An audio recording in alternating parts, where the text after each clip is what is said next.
Well, we're about to start. We'll let you know when we're live.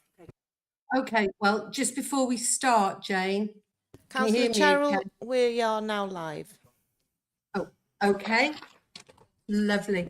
Well, good morning, everyone. Bore da. My name is Councillor Cheryl Carlisle, and I'm the Chair of the Finance and Resources Overview and Scrutiny Committee. Can I welcome everyone to the meeting, which is a multi-location meeting. The meeting will be live streamed and recorded and will be available for viewing after the meeting. Should the live stream fail, the meeting will continue and a recording will be available through the Council's website following the conclusion of the meeting.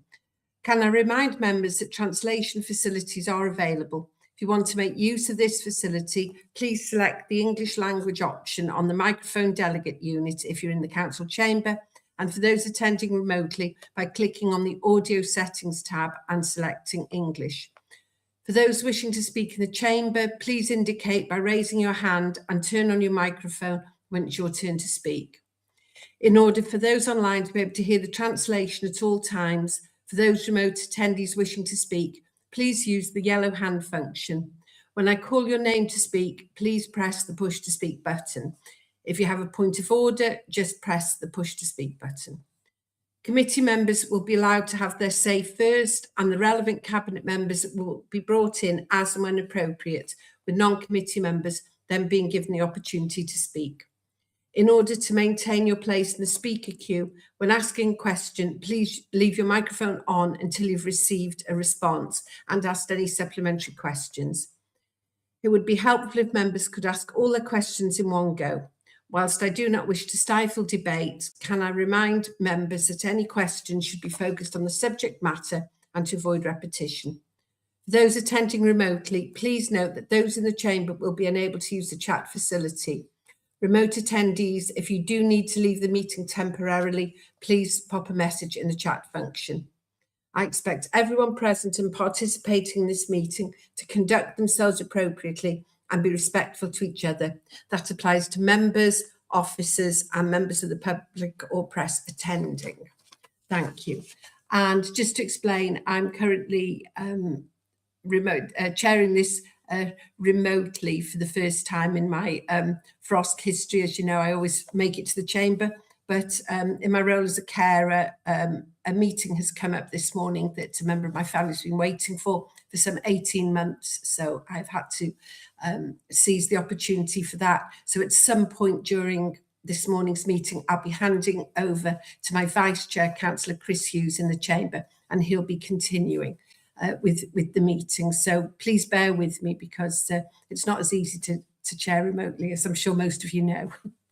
Okay, we'll move on to item 1 on the agenda, apologies for absence. Sally? Yeah, apologies have been received from Councillors Andrew Ward and Councillor John Roberts, also Rhian ap Gareth, the Chief Executive. Lovely, thank you. And anybody from the floor, any other? No? Okay. We now move on to item 2, declarations of interest, Code of Local Government Conduct. If anyone could declare any interests. No, nothing. No, nothing. Okay, that's great. Thank you, members. Item 3, urgent matters. There are none. Item 4, the minutes on pages 4 to 8, minutes of the previous meeting held on the 6th of July. Please could I have a proposer and a seconder to approve these minutes? And it's a show by hands. Councillor Charlie's proposing. Lovely. Councillor Goronwy seconding. Excellent. If everyone could show in favour, please. Thank you very much. Diolch. And anyone against? No, those are carried. Thank you, members. We move on to item 5, minutes of the informal meeting of Overview and Scrutiny Committee Chairs and Vice Chairs, pages 9 to 15. This meeting was held on the 16th of July. If I could have a proposer and a seconder, please. Councillor Charlie McCoubrey proposing. Lovely. And Councillor Chris seconding. Lovely, thank you very much. And if members could show in favour, please. Everybody. Lovely. Anyone against? Nope, that's carried. Thank you, everybody. We now move on to the minutes of the Governance and Audit Committee. This meeting was held on the 29th of June and it's pages 16 to 22. If we could have a proposer and a seconder, please. Councillor Gareth Jones proposing, and Councillor Chris Hughes seconding. Lovely. Thank you very much. If members could show in favour. Thank you. And anyone against? No, those are carried. Diolch, members. Item 7, questions to Cabinet members. We have none, I'm sure, to their great relief. We now move on to item 8 to review the forward work programme, and Jane Jones, our scrutiny lead officer, is going to provide any updates. Thank you, Jane. Thank you. Good morning, members. I'd just like to report on 2 updates for you. At the next meeting, you'll receive the staff survey results for 2025, together with a draft action plan. And in October, you will receive the annual scrutiny report. That's my update at the moment, Chair. Thank you. Lovely. Thank you, Jane. Councillor Abdul, you've got your hand up there. Yeah, can you hear me, Chair? Oh, very crackly, Councillor Abdul, but give it a go. Okay, I'm just, I think it's on my next item, page 55, regarding the Colne Bay Town Centre Regeneration Programme. We don't seem to have any date, and Andrew Wilkinson is here. It's been a few years now, so we just, if he can update us on that, or at least give us a date on it. Lovely. Thank you. Thank you, Councillor Abdul. Who's going to respond to that, please? Thank you, Chair. It's Councillor Mike. Andrew Wilkinson's on leave, so I'll get a date circulated to members. Great. Thank you very much, Councillor Mike, for that. And we'll circulate that to all members, Councillor Abdul. Thank you. And Councillor Anne. Thanks, Chair. A couple of things, Jane, queries on. I don't see anything in the plan about an asset management progress report due in January 2027, which I think we agreed this January. So if that could just be included, would be great. Also, I don't see any reference to a maximising income generation progress update. Again, I think that was agreed that we would have that from the budget decisions that we made. And I think that's it. Thanks very much. Thank you, Councillor Anne. Thank you, Jane? Councillor Anne. I'll look into those matters for you and report back. Thank you. Thanks very much, Jane. And we will circulate that to all members as soon as we've got the up-to-date information and dates. Anybody else? No more questions? Okay, lovely. Well, in that case, could we have a proposer and a seconder to approve the forward work programme, please? Councillor Nia proposing, Councillor Goronwy seconding. Yeah. If we could show, please, members. All in favour? Thank you. And anyone against? No. Okay, those are carried. Thank you very much, Jane, for that. We now move on to item 9, to consider reports by the Strategic Director, Finance and Resources on the following matters. And we start with the financial outturn 25-2026, which is on pages 60 to 72 of your pack. Councillor Chris Cater, Cabinet Member for Finance and Strategic Planning, is going to introduce the report, and Amanda Hughes, Strategic Director, Finance and Resources, is going to present. So over to you, Councillor Chris and Amanda. Diolch yn fawr, Cadeirydd, bore da pawb.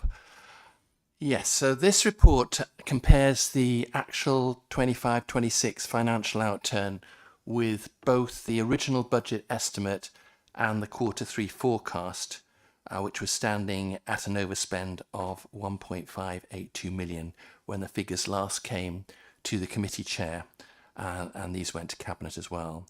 The Council has encouragingly now achieved a final surplus of 48,000, and this reflects a combination of service improvements, favourable corporate budget outturns, and several one-off funding and income items. I welcome the increase in council reserves, which have increased to 17.782 million and are now consistent with the 5% minimum level set out in our own reserves policy. I think considering the national and international financial uncertainties that are affecting local authorities and of course our own specific service pressures, it is also important to report that the majority of the planned service savings have been achieved.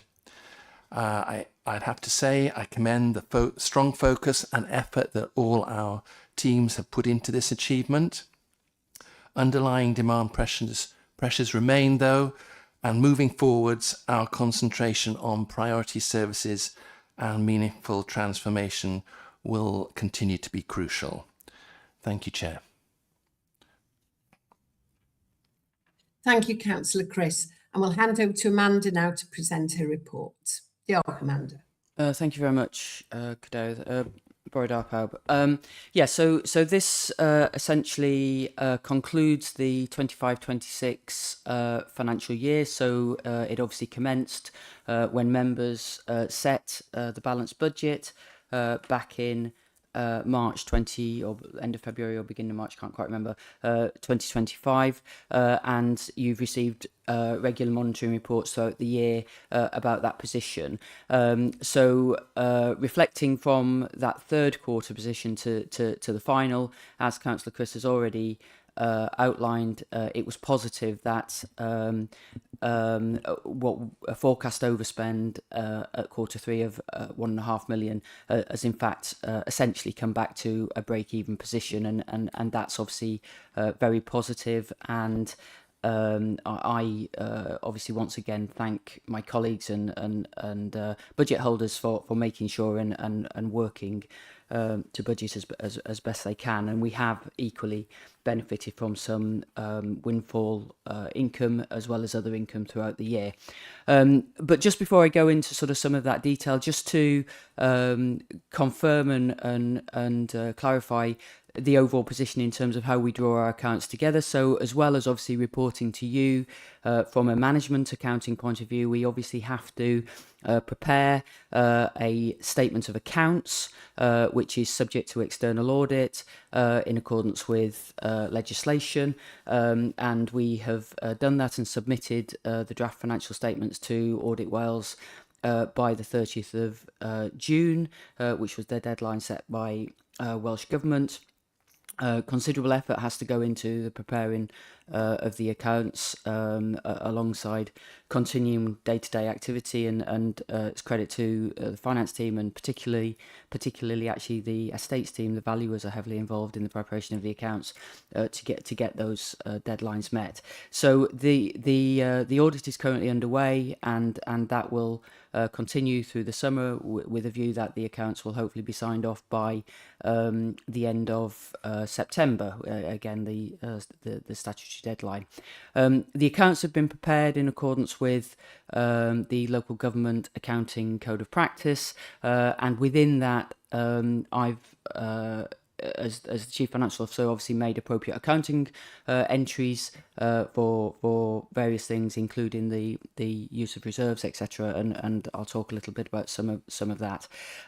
But you know, from a management accounting point of view, obviously, as I say, the positive news is that we were able by the end of the year to essentially break even in terms of our revenue activity, which is positive, and obviously meant that we didn't have to utilize our reserves to balance the budget position.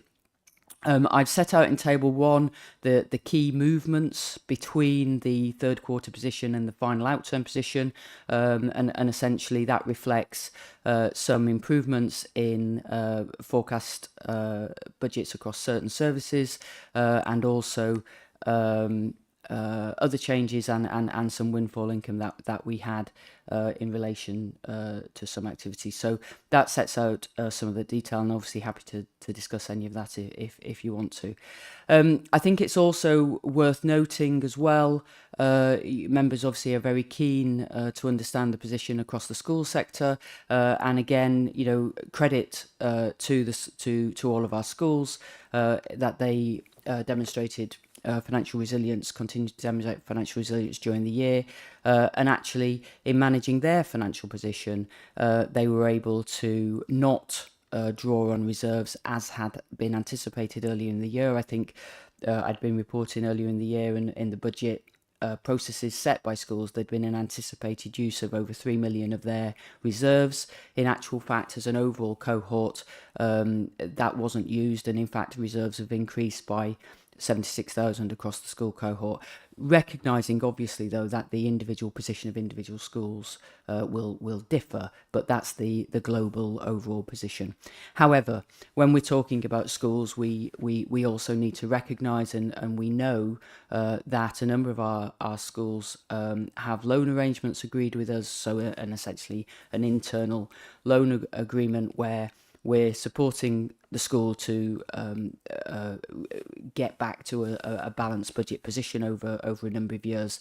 And at the end of the year, the school loans, whilst the school balances stood at 4.458 million, the school loans offset that and stood at 1.554 million. And in actual fact, following the year end, a further £752,000 of loans were also agreed and supported through appropriate mechanisms. And therefore it's fair to say, obviously, that schools continue to face significant pressure. You know, you'll also be aware that we have recently undertaken work with CITFA, and that's led to a detailed action plan in terms of planned work on the back of that. And one of those pieces of work, which is currently underway, is that we are reviewing and looking at the individual school budget funding formula, which you know, we feel is subject, you know, is timely in terms of needing to review to ensure that the resources that we are using to support schools are being distributed as best they can across that school cohort to support all schools in a fair and transparent way. Obviously, though, any outcome of that formula review doesn't address to the extent that there might be any underlying inherent funding shortfall. And I'm not saying there is, that I believe there is, or that I believe there isn't. I think that's something that we need to assess. But just to clarify, the formula review in and of itself doesn't address that underlying issue, if in fact there is one. So as Councillor Chris outlined, it's positive that the savings that were put forward in the budget were largely achieved. To the extent of those that weren't achieved, we're confident that in time they will be achieved. It was merely, I guess, the pace of achievement was a bit slower than had been anticipated.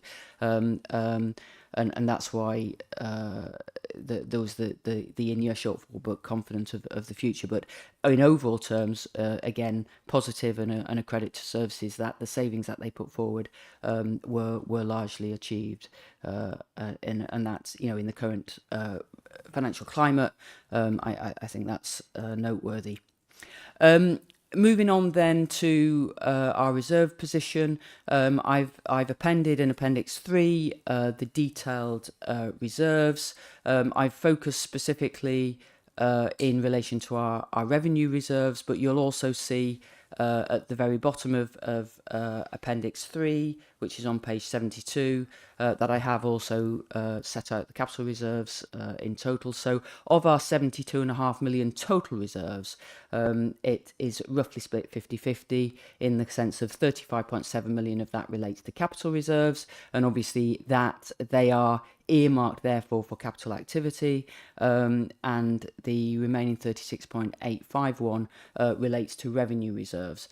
of those revenue reserves, many of them are set aside to manage specific statutory capital risks that we're managing, and therefore are sort of not available in one sense to support our overall resilience, notwithstanding they're there to manage specific risks, etc.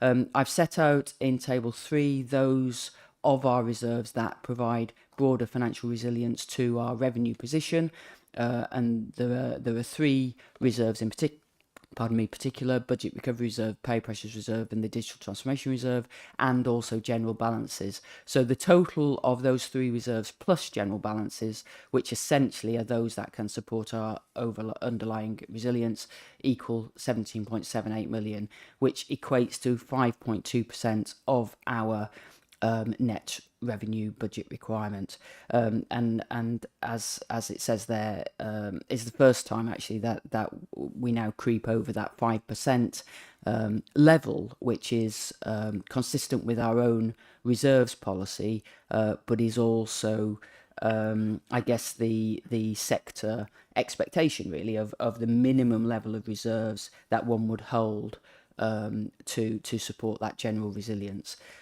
So positive in that sense, but nonetheless, it still is only at that minimum level of reserves that one would expect. So I think it's also important to note that in broad terms, and I guess I say this in the context of those reserves, that actually we are still managing underlying and challenging service pressures. So of the outturn position, although we have broken even in overall terms, the net position across our services is actually that we spent 4.5 million more than the budget that was allocated, and to the extent we have been able to balance in overall terms in the year, is because of additional funding we had from Welsh Government, some of the windfall income that we had, and corporate budgets that were underspent, including things like interest and capital financing. So whilst it's absolutely positive, as I say, the outturn is a positive result, we mustn't let it obscure, I guess, the underlying financial challenges that we still face across the council. Our demand-led services and the pressures in those remain substantial. We are aware, obviously, that schools are becoming increasingly reliant on loans, etc., and therefore, we need to continue to maintain our focus on transformation and demand management, and continue to protect and look after our financial resilience. So that sort of concludes what I want to say, but obviously happy to take any questions. And as I say, and referencing back to my point about the regulatory stuff, we'll await the conclusion of the financial audit by Audit Wells later in the year. Thank you very much. Thank you for that, Amanda. Thank you very much. Right, questions, please, members. Sally is going to keep her eagle eye out in the chamber there. Councillor Goronwy is first. Thank you, Amanda. Just a question on, you touched on the review of the school funding formula. Can you give me some idea of when, on where and when that is actually happening? Is it already started? And is it likely to be made available before the end of this current council term? Because I think it would be good to review that. And as you say, it's been there since I've been a councillor, and I think it's long overdue. So much has changed in education in my time as a councillor. I think it may well show up some possible savings or benefits to the service. Thank you, Councillor Goronwy. Yes, so the review has already started. Just to confirm, in that obviously head teachers and as well as education colleagues will be actively or are being actively involved in consulting on that, and the school budget forum also. The hope and the intention is that we will conclude the work in order that we can make any changes in advance of the 26-27 allocations. Just so are members involved in that review?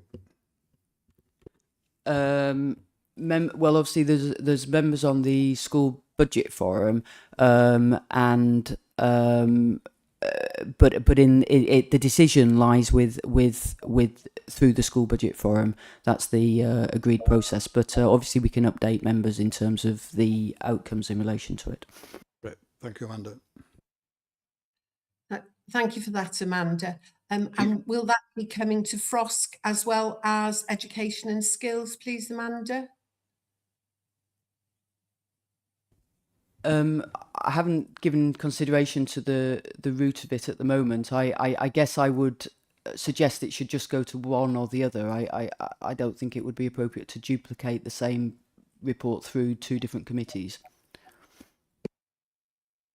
Thanks, Amanda. It's going to have a big impact on our finances, isn't it? So we'll see when the review is nearly at conclusion, we'll see where it goes then. Next we've got is Councillor Anne. And before I bring Councillor Anne in, apologies for those watching online, because while Councillor Gromley was speaking, it was showing Councillor Chris Hughes on the podium, but it is sorted now. So Councillor Anne, you look like Councillor Anne, so that's okay. Go ahead. And you'll be relieved to know I am Councillor Anne, Councillor Cheryl. Thanks very much for that. Continuing on the theme of schools, Amanda, and I appreciate the input that you've put into the report to sort of clarify the position. But in 3.11, I was really shocked actually at your words, because you're saying that that school sector demonstrated considerable financial resilience.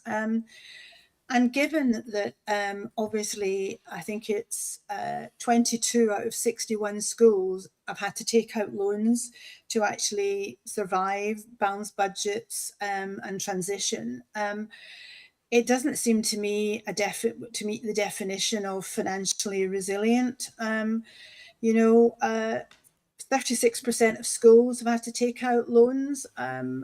And I think the balances, I mean, I know the figure you've got down for balances for school is 4.4, but elsewhere I've read that it's 3.7. I'm not sure if the difference is the actual use of loans for additional 8 schools this year. So I'm just surprised that given the parlous state of finance within schools, where head teachers think that they are circa 5 million having a funding deficit, that really that sentence stands alone. So I just like your comments in terms of it, Amanda. But having said that, we've got by the wing and a prayer in some respects to be 48 grand in credit. But it is really quite dispiriting that we're still 4.5 million adrift, looking at it in terms of the overspends that you share. But that's where the work of this resilience group, who are actually looking at transformation, is really critical to our work and our survival. Thanks, Amanda. Thank you very much, Councillor Anne. I think I take your point about the sentence. I think I was specifically referencing it in the context of 25-26, that they'd shown resilience in that. There'd been an anticipated use of 3.3 million of reserves, and in fact they didn't use any of those, or across the cohort the collective position was that in fact actually they built reserves by 76,000. So yeah, I think I absolutely take your point that in terms of the financial resilience of schools overall, in an ongoing perspective, it is more challenging, and I have referenced that in the final paragraph 3.22 from that point. So yeah, maybe I'd probably intended it to be just focused on 25-26. Thanks, Amanda. Thanks both. Next I can see on my speaker list is Councillor Gareth in the chamber. Thank you. I've just got a couple of questions really, and if I'll start off with the school's loan one, my real concern with the school's loan position is that it's going to put extra pressure on those schools in the next few years, because those loans are going to have to be repaid. So I just like, you know, the total is about 2.3 million now. So I just wondered whether we could have an understanding of, are those, you know, what percentage of those are what I would call distressed loans where the schools just can't balance their budgets, or are there loans in there where they've actually invested to improve things and there's a repayment period? And from the distressed ones, do we know how much the annual repayments are going to be going forward? Because that's money that's going to have to come out of those schools' budgets. And my second question is around the reserves. And yeah, congratulations on getting above the 5%. I think that's the first time we've seen those balances above the 5% level since I've been in the council, which is about 4 years now. So that's really good progress on that side of things. But as you quite rightly mentioned, Amanda, there's a bit of caution around that, in that the earmarked reserves form quite a big proportion of that. And I just wondered, you know, whilst our own guidance says 5%, is there a split within that as to what the free reserve should be? And how do we benchmark against other councils? Because to my mind, if it's earmarked, then we've already planned to spend them in one form or another. Whereas the free reserves are there to get us over those bumps and unforeseen circumstances as we see coming up, where, you know, we sometimes struggle to actually achieve our budgets and things like that. So, you know, are we on a par with everybody else? And should we have a target for actual free reserves rather than a total target for those reserves? Thank you. Thank you very much. In terms of your questions about the school loans, I don't, apologies, I don't, off the top of my head, have knowledge about all of the individual loans in terms of whether they've invested, etc. But to the point about which are distressed, for want of a better phrase, I'm confident that in the main, all of those school loans are supported by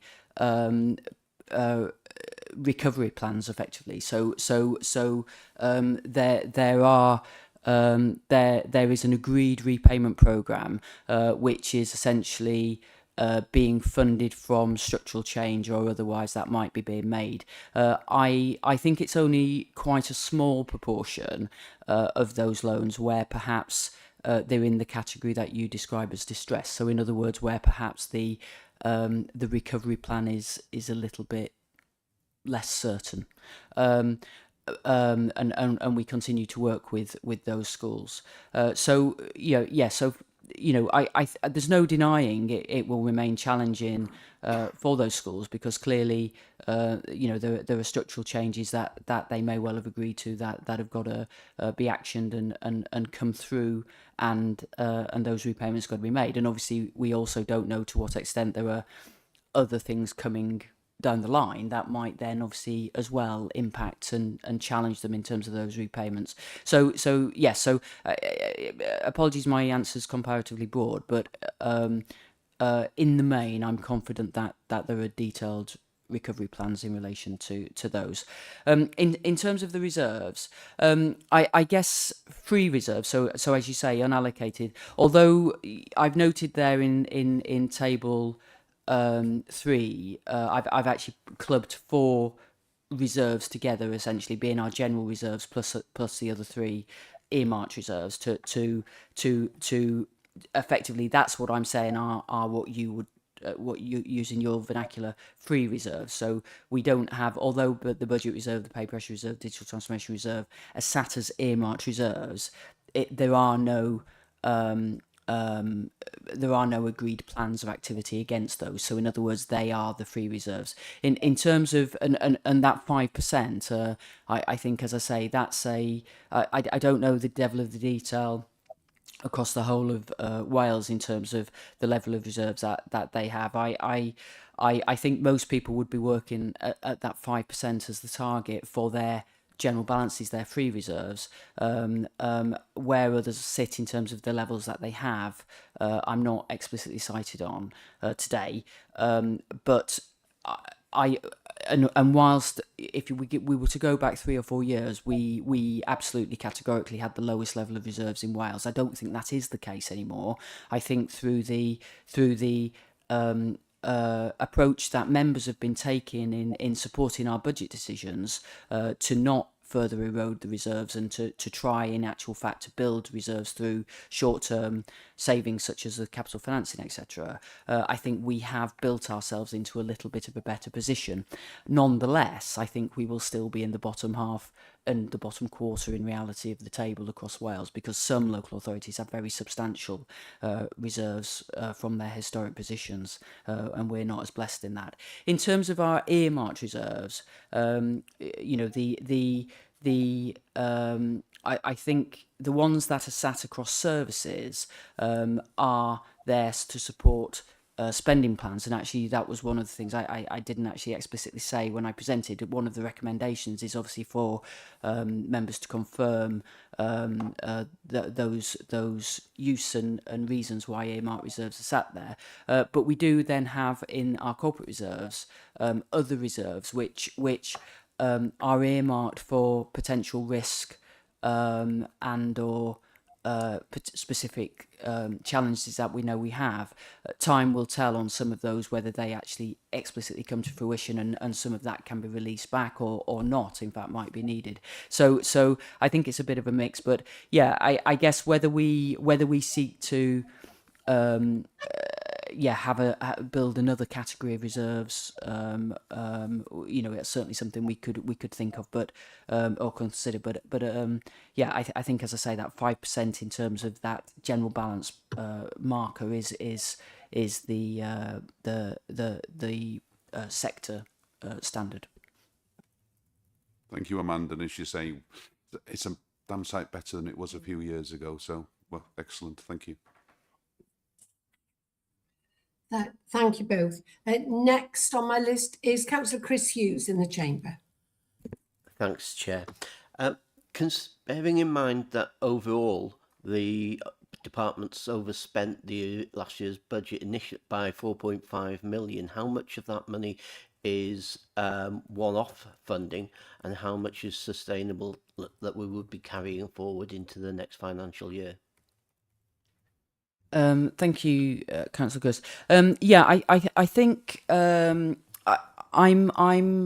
hopeful, obviously, that when we set the budget for the current financial year, we did obviously reflect on the pressures that we were facing at the time, and looked to build into the current year budget those that were ongoing pressures, and certainly you'll be aware, you know, so for instance, I guess within that 4.5 million, I think the primary service that continues to face incredible service demand pressure is obviously social care, housing as well, home to school transport. These are things that we know we are facing continual cost pressure on, and when we set the current year budget, you know, members supported within the budget significant additional allocations for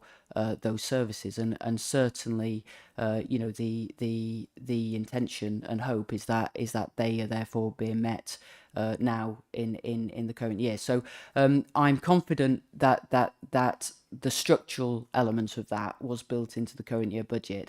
I guess what we continue to face, nonetheless, is continued demand essentially for services, and I think probably the factor that plays into that as well, which obviously has cost implication, is the complexity of some of that demand. So I think I feel more confident now that we have, and you'll recall when we set the current year budget that we talked very much about not only bringing the budget up to I guess the activity levels at that time, but to try and build in and predict some future demand into that as well, and we certainly did that in the decisions that you took in the current year. So I feel confident that it's largely reflected in the current year budget, but you'll see again when we move on to the outturn report that we're already facing pressure, but not to the same scale. So yeah, hopefully addressed, but can't be guaranteed because of the nature of demand. Thank you. Have we got any more questions from anybody? No. Councillor Charlie McCoubry. Oh, lovely. Thank you. Councillor Charlie in the chamber. Joel Cadera, the Bordar Pub. Yeah, thanks, Amanda, for a really well written and set out report. Clearly, it's an achievement to get to essentially break even with a very small surplus, and I'm delighted to see our reserves go above 5% for the first time, certainly since I've been a councillor here. A common sort of criticism we get is that we can't live within our budget, but you know, it clearly shows that the areas of pressure where it's demand led in terms of sort of our social care services and homeschool transport. These are numbers, and when we get more numbers, it costs more. So it's fiendishly difficult at the start of each financial year to actually try and predict exactly what that cost will be. And there is an element of swings and roundabouts. Some areas of underspend, some areas of overspend. But we have to meet that demand. It's not a choice that we have. So having strong reserves there to meet years where inevitably there may be more demand, more spend is really, really important. So as you say, lots of underlying pressures, but it's a better position we've been in for a very long time, which is testament to the work of all the officers who've been involved in this. So on that note, Chair, I'd like to move the recommendations 2.1 through to 2.4. Diolch. Thank you, Councillor Charlie.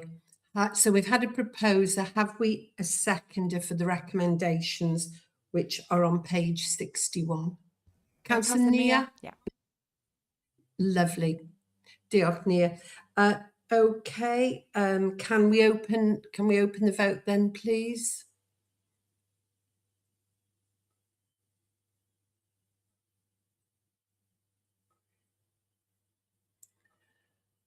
Has everyone voted? Yep. Okay, let's close the vote then, please. Diolch, and that is carried. Thank you very much, members and officers. Okay, we now move on to the next item, which is the capital programme 25-26, the outturn position. This is pages 73 to 88, and it's again Councillor Chris Cater and Amanda Hughes introducing and presenting. So, Councillor Chris. Thank you again, Chair.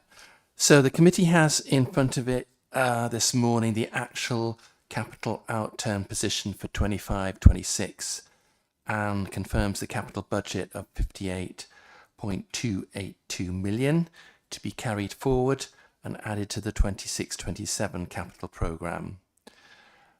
As members will know, regular monitoring reports have been presented to overview and scrutiny and Cabinet, and since the last Q3 report, there have now been further amendments of 5.019 million, which I hope will be supported by members today. The alterations actually result from schemes funded by external grants as well as other accounting adjustments. So I'm sure Amanda will give further information and explanation if you want it.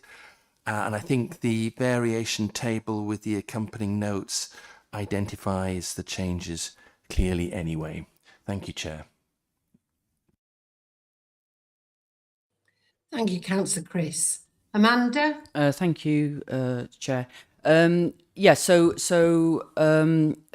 probably not got too much extra to say further to to Councillor Chris. But so this sets out essentially the detailed capital programme for 25-26 as was, which when you last considered it at the third quarter stood at 116.497 million. The quarter four variations are set out in Appendix 1, and you can see from that essentially have been made up of changes as a result of additional grant income. There's one adjustment I'll perhaps just explain because it looks a bit incongruous otherwise, is you'll see in Appendix 1 on page 78 that there is a figure of 2108 in the capital reserve column, which relates to PFI lifecycle costs. That is just an accounting adjustment whereby the costs during the year sit in the revenue account and are funded from a budget in the revenue account. But an element of the PFI lifecycle costs relates to the capital spend. So the element that relates to capital spend at the year end, we do an accounting adjustment for and effectively move the spend and the budget from revenue into capital to fund that. So although it shows as a change and an increase in council funding, it is matched from revenue budget to fund that and actually has a nil net effect. So therefore you can see that aside from that accounting adjustment, the vast majority of the amendments in quarter four were merely to reflect additional grant funding or changes that we'd received during the year. So therefore on the assumption that those variations are agreed, the capital programme at the end of 25-26 stood at 121.516 million. We actually spent during the year 25 in last year, so should I say, we actually spent 58.642 million. Members will be fully aware that a number of our capital schemes last for more than 1 year. In fact, some are several years long, and so that's perfectly normal then that we won't have spent all of that money at the end of the year, and therefore there's a desire therefore to carry forward the outstanding capital budget that's not yet been spent. There have, however, been some adjustments of about 4.5 million, which is budgets that are no longer actually required for various reasons. Some of that actually connected to clarification around grants, etc. And you'll see in Table 1, we've also set out how the capital budget was then financed. And that obviously then plays through into our overall borrowing costs and the capital receipts and reserves, etc. that we have. You'll continue to see, in fact, that of the 58.6 million we spent last year, 37.5 of it was actually funded from grants and contributions, which really demonstrates actually, how much of our capital programme is funded from grants and contributions, and obviously they support the council significantly in doing capital activity, because the actual underlying ability and funding that we provided for capital otherwise is quite limited. So the report, apart from concluding on the activity during the year, is then obviously, as Councillor Chris has already outlined, seeks approval that the remaining capital budget that's needed to complete the schemes from 25-26 is carried forward and into the 26-27 capital budget. Thank you. Thank you very much for that, Amanda. Okay, have we got any questions, members?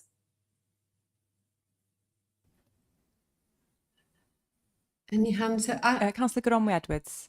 No, I was just going Which to is again showing as Councillor Chris, but never mind. Carry on, Councillor Gronwy. Don't worry. I know who I am, I think.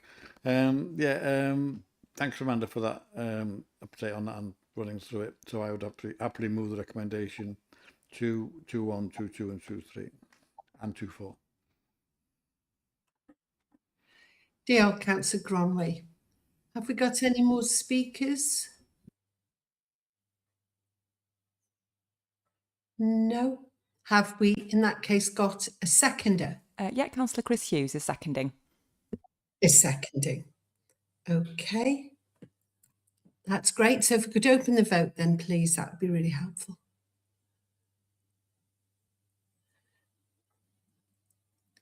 If everyone could vote. And there, I think everyone's voted now. Could we close the electronic vote then, please, members? And that is carried. Thank you very much, everyone. Okay, that's quicker than expected. You're doing well this morning, members. Okay, we now move on to the next report, which is the revenue budget for 26-27, and this is the Q1 monitoring report, and you'll find this on pages 89 to 103. And it's again the double act of Councillor Chris Cater and Amanda Hughes. Councillor Chris is going to introduce. Dear Chris. Yeah, thank you, Chair. We're moving into the current financial year. So Council approved the revenue budget for 2026-2027 on the 5th of March this year. This report contains a forecast net revenue shortfall of 1.893 million following the first quarter. Services are working thoroughly to contain expenditure within their approved budgets, but the projected service pressures in both social care and housing are bringing in overspends at the moment. Housing spend containment initiatives are yet to bring in all the anticipated positive results, and I'm sure Katie Clubb, who's sitting behind me, will give us some detail on that this morning. I would like to add that we are also waiting the outcome of pay negotiations, and we have a longer term risk around the restructuring of the NJC pay spine to rectify pay differential erosion at the bottom of the scale.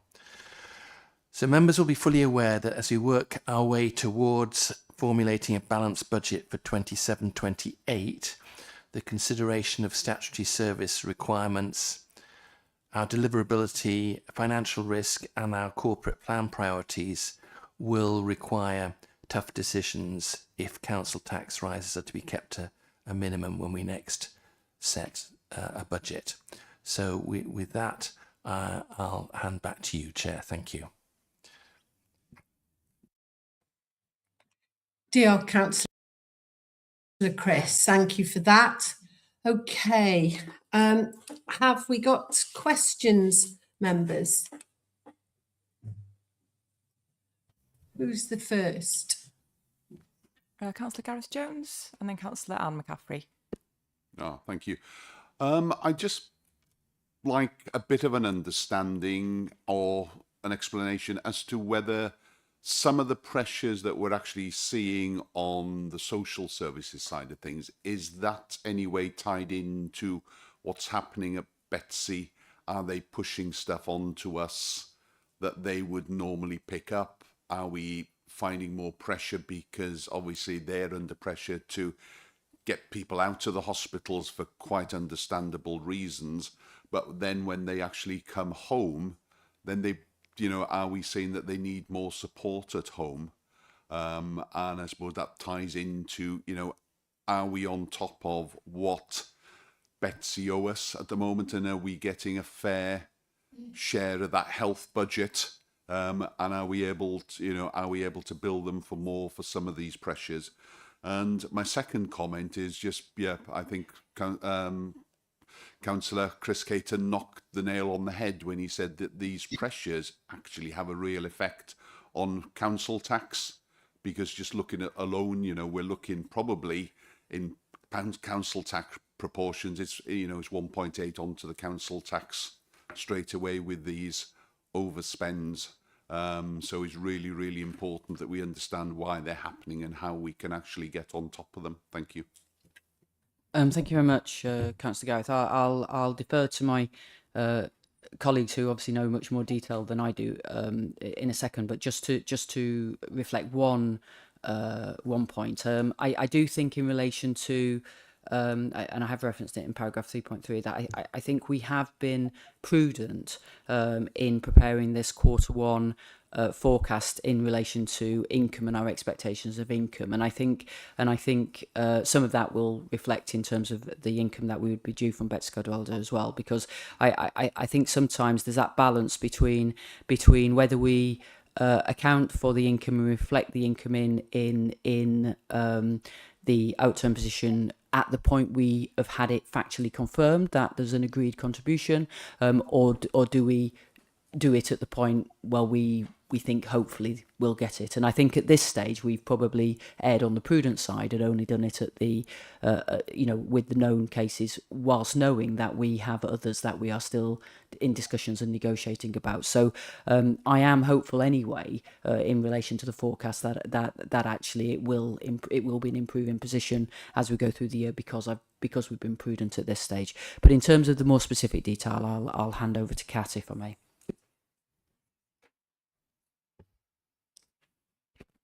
Yes, I think the short answer to your question is yes, that there are pressures that primarily were health board funded previously, and those pressures are coming on to us. At the moment, we have pieces of work around packages of care delays. So the discharge work that we're doing, that does put more pressure on us in terms of the care that would have taken place in the hospital is coming out of the hospital to us, and therefore that is a cost pressure on us. And the preventative work that we're doing in terms of the flow into hospitals as well is another cost pressure on us. So those are pressures that cost is then being moved from a local from a health board budget to a health authority pressure. There's also pressure around the way the fees are set in the health board. So you've got two main fees in the health board. You've got FNC, which is funding nursing care, and you've got CHC, which is continuing healthcare. At the moment, the continuing healthcare, which is the enhanced rate for more need, is lower than the FNC. So we fund most of the FNC. We get a top up from the health board, but really those cases when they escalate should transfer across to becoming CHC. But because the CHC fee isn't sufficient, that transfer isn't happening. So providers are not telling us that things are escalating because the fees, and it's not in their interest to do that, but let alone the process of actually getting CHC acknowledgement that the case is a CHC case. That is very difficult and very entrenched at the moment, and there is a piece of work regionally that we're doing to sort that out in terms of recognising when care is escalating. So that doesn't, both those things don't help in terms of those pressures. So yes, there are key things that are affecting our budget. And then as Amanda says, we've got unresolved disputes with particularly high cost packages where the contribution from health hasn't been resolved yet, and we've got dispute processes in place for that. So as Amanda says, we've been conservative in terms of our what percentage we think we're going to get, but this is what we should be getting if the guidance was applied correctly.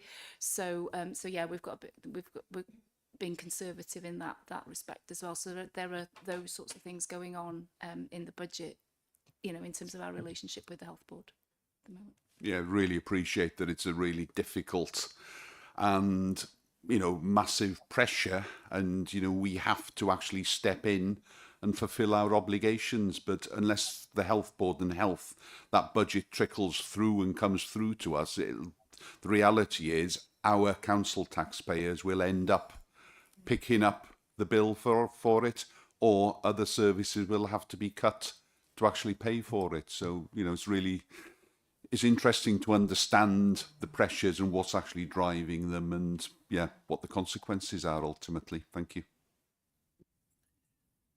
Thank you both. Yes, thank you for that answer, Kat. Yes, the CHC has long been a thorn in everyone's side, hasn't it? But it's getting worse now. Betsy are employing ever more. I think it's ramping up, isn't it, at the levels of what they choose to use against the local authorities, and it's absolutely not acceptable. We're caring for the people, they should be paying their way, and it's just not right. Thank you very much for that and your continuing work on this. I know how hard you're all working in social care behind the scenes. So the next person we've got is, I think we've got Councillor Anne next. Was it Councillor Anne or Councillor Gronwy? Yes, Councillor Anne, followed by Councillor Gronwy. Lovely, deal. Okay, thanks, Chair. And thanks for the interesting questions from Gareth and the responses from officers, because it really does focus on some of the challenges actually which shouldn't really exist if true partnership working was in process, really, despite best efforts of our officers. But my question is probably a bit more general and a bit more about resilience and the work that we're doing. I mean, in 3.3, it's clarifying that we've got, after only 3 months, just short of a £2 million funding overspend. And I think that's worrying. I think, however, it's not unusual, if my memory serves me right, but I haven't sort of looked into it. But, you know, in this climate, with increased oversight, it is worrying that we've got 1.9 million overspend. And I just wonder if we're looking at, you know, solutions. I mean, we in the last report, Amanda quantified that there are structural budget issues, and I think we all know that.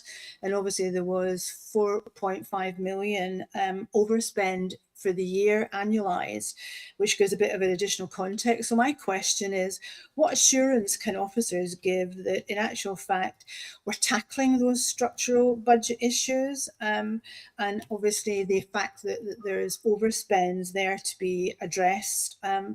And you know, we also talked as members about wanting to make further contribution into the resilience programme, which hadn't seemed to be coming up with cashable savings as yet. So what assurance can Amanda give about the cashable savings coming on? And indeed, can we have clarification about when the member meeting to actually help look at the detail of what the resilience work that's been doing, the transformational work that's been doing, when that will take place? Thanks. Thank you, Councillor Anne. To those points then first. So just to clarify, obviously, suggestions or you know, consideration of how we can manage our overall budget position is being tackled from various angles, I guess. So and certainly the resilience work and the work being done under the resilience strategy is one thread of that. But not all plans around service transformation and ideas for making savings within individual services is rooted that way.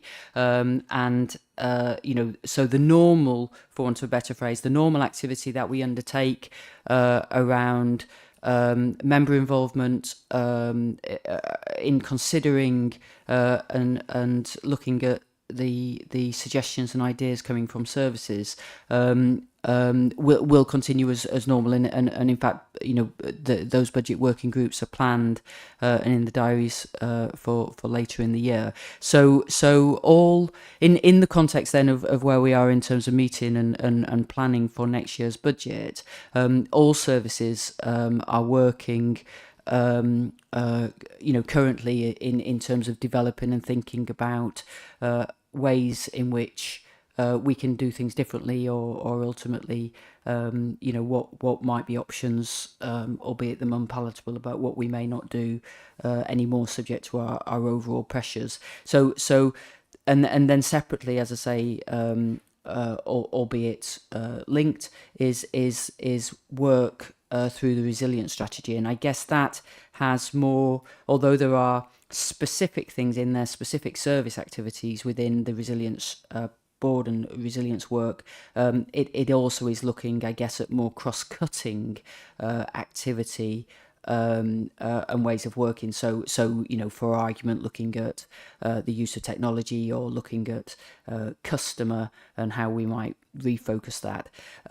So I must confess, I don't know off the top of my head. I can't recall. Apologies. What the what's been agreed in terms of how I think the resilience board periodically. Yes, sorry, Councillor Julie will come to my aid.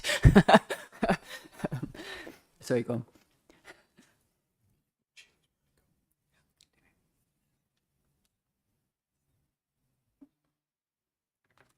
Okay, thank you. Thank you. And so I've asked Sian to put something in the diary in the first 2 weeks of September. So she's having a look now to have, so it was an informal discussion with members around the Resilience Board to just look at where we're at, what's happening, and hopefully hear suggestions maybe from members. So everybody has the opportunity to feed into what we're doing and also get the feedback. It's starting to really take shape now, and I'm starting to see where those savings may be. So yeah, I shall update members. You should get that this week. You'll get a date in your diaries. Thanks, Chair. Yeah. Thanks. Can I just can I just respond? I mean, I think that's great. I suppose my concern is that every quarter is our experience that we add to that overspending, and then somehow at the very end we manage to come out of the hat with some additional one-off funding, whatever. And my overall concern is, what are we doing to get our base right? How we're actually adjusting our cross-cutting base, really, to quote Amanda's sort of comments, because if we don't continually evaluate and change and adapt, and we just live in perhaps silos and fixed ways of doing things, we're never going to get the sort of cashable savings that members are looking for and that I'm looking for. And I think that the panel assessment group actually expressed concern about as well. So it is this focus on where do the solutions lie, and not leaving it to we just get to December and then start to just talk about what we're going to do in individual services. That's the worry for me, is the bigger picture solutions. So I look forward to that meeting, Julie, and hopefully we can perhaps have a clearer understanding of direction of travel on this. Thank you. Thanks, everyone. We now move on to next. We've got Councillor Gronwydd and Councillor Chris H. Thank you. Thank you, Chair. Just a point that I think Chris touched on in his introducing this item was the pay and conditions. I sat for a number of years on the LGA NJC, and Andy Burnham was the chairman at that time, so I knew him quite well. And he's very much in favour of improving the living standard of people. So I'm just concerned that with the announcements he's made in the first 2 weeks of his tenure, that he will be looking at the lower paid sectors and probably be quite supportive of higher pay increases.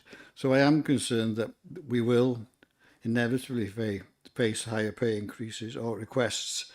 And I think the unions are particularly buoyant, knowing that Andy Burnham's background, that he is very supportive of the lower paid sector, that this may well be facing a higher pay increase than anticipated. So I'm glad you touched on that, but just going back from my experience on the NJC, that very often the government might decide, Labour government might well decide to increase the public sector pay. So just think that we need to keep on the horizon. Thank you, Amanda.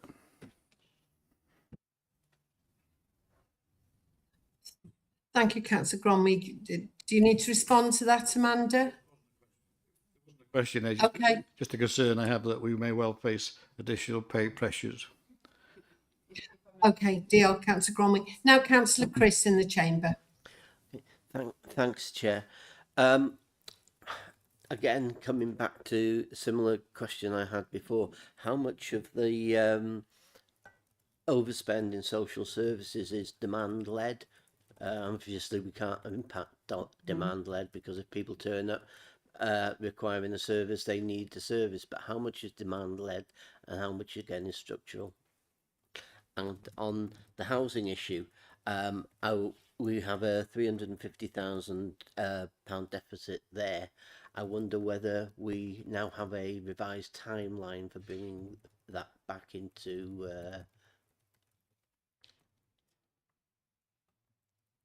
Thank you. Just in terms of the social care pressure, I think as I've said, and as we've discussed, I think I am hopeful that the position on that will improve as we go through the year, because we have chosen, I have consciously chosen to be prudent in the context of our forecasts on income, and hopefully that will therefore improve. I mean, I think in terms of fundamentally, the remaining pressure is definitely demand led. As I say, when we set the current year budget, we actually built in altogether around £12 million into social care when we set the 26-27 budget. Some of that was obviously to reflect price increases, fee increases for care, independent care providers, etc.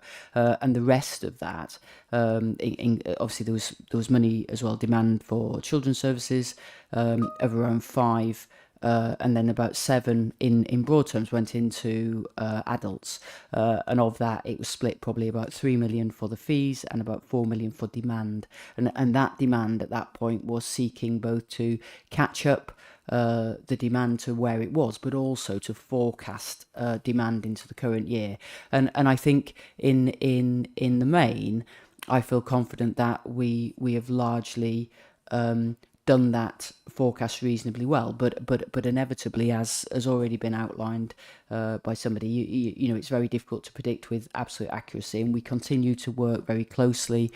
Graham, the accountant who sat over there, works very, very closely with Jenny and Kat and Steph and her team and the teams to really be on top and be clear about the demands that we have, to make sure that we're properly reflecting that work. Actually, further to that as well, you'll be aware that we have members supported us appointing some researchers, and one of the pieces of work one of those researchers has been doing is also about actually trying to predict future demand to allow us to finesse further the forecasting that we do.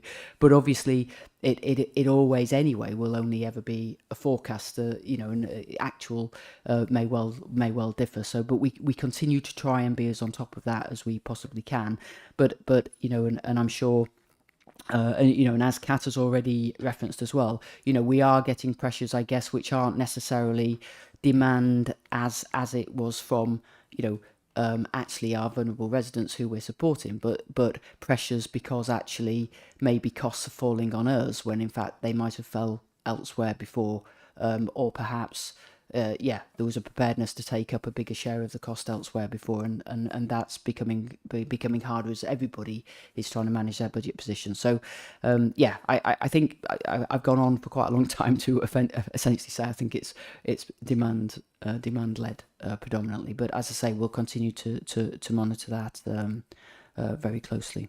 Thank you. Oh, in terms of housing, sorry, my apology. If I may, I'll chuck over. That's a poor phrase, isn't it?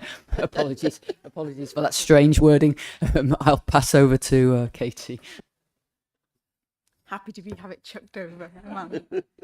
Okay, thank you. Yeah, it's worth coming in on this. Obviously, councillors won't be surprised to know it's the emergency housing budget which creates the pressure.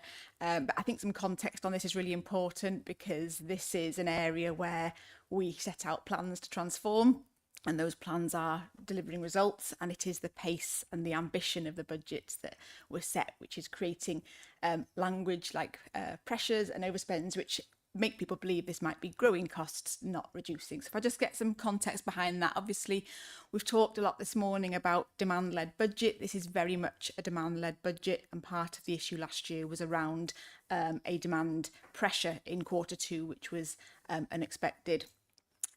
We set out plans a couple of years ago to significantly transform our temporary accommodation and emergency accommodation situation in terms of preventing homelessness. We talked about increasing supply, we talked about increasing prevention, and we talked about alternative solutions, and all those plans are coming into play.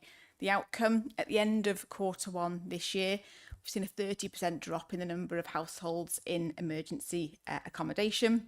So that transformation plan we set is delivering. The costs are reducing. From the 23-24 year, this year we're projecting to spend around £1 million less on that emergency accommodation budget. We started from an overspend position, and the pace is what is creating the pressure. And again, that warning, it is a demand-led budget, and we do sometimes see spikes which aren't easily explained. There are a number of factors last year that created the slower than anticipated pace, which again has had a knock on this year. Some projects and developments, so there was a mixture. Some things were out of our control, some things were in. Some projects and developments within the plan were delayed, so the anticipated saving wasn't delivered fully in that year. In 25-26, again, we had a demand spike in Q2, which took a while to recover from, and some reductions in expected grant as well. So there's a mixture of things impacting, but the trend line is downward, and we're really confident that the full efficiencies we set out will be delivered. It's going to be over a longer time frame than we'd originally said, which is creating the pressure this year. Thank you. Thanks very much for that, both.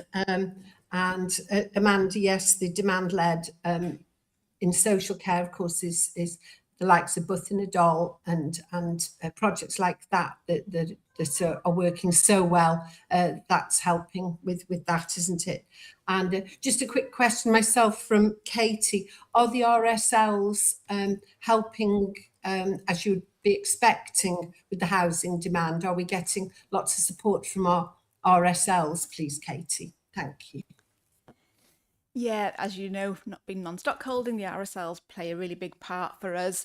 They are certainly delivering one of our biggest issues. Obviously, everyone knows in terms of ending homelessness, we need a supply of affordable homes. A significant increase this year. I'm sure people will see around the county construction ending and people being placed into the new homes. So they are delivering in that way. We also in Conway have a lot of support from them in terms of allocations. So through our allocations policy, we allocate to the RSLs allocate their homes to who we select from our allocations policy. So we get support there as well.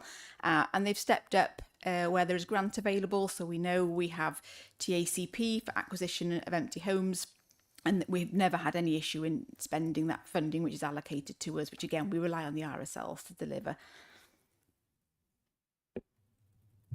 Thank you very much for that, Katie. That's good to hear that we're getting that level of support.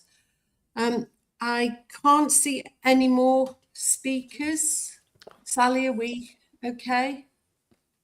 No, can't see anybody. Oh, Councillor Goodonwick has put his mic on. I know that Amanda moved on, but I think she was going to respond to my question about the pressures on from the NGC and the National Pay Review. I don't know if she still wants to comment. Yeah, thank you. Thank you very much. Yeah, I appreciate. Thanks, Councillor Gormley. That in a way you were just making an observation, but I think actually just to take advantage really of the observation to just draw members' attention to the point I have raised in the report on paragraph 3.12, and also Councillor Chris mentioned it.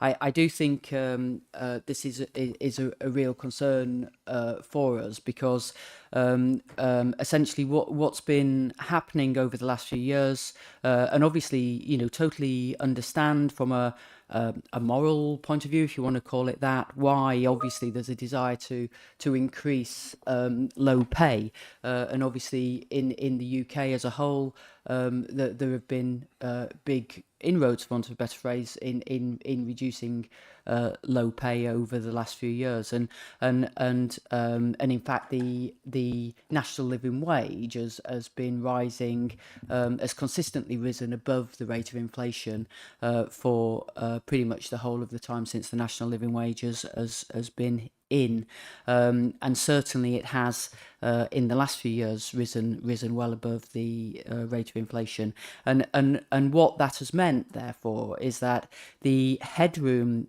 between the lowest scale point of local authority wages and the national living wage has become quite small and has got eroded, and actually local government has found itself in as a sector in really only just being marginally above the national living wage at the bottom end of its scales, and obviously as an employer, that's not somewhere where the sector would want to be, and one of the methods that the that the national employer has been using to keep the minimum or the bottom scale point ahead of the national living wage is by taking off scale points from the scale, from the scale ranges, and what that means for us now is that following the previous pay awards that have been agreed, we are now in a position that from the start of the current financial year,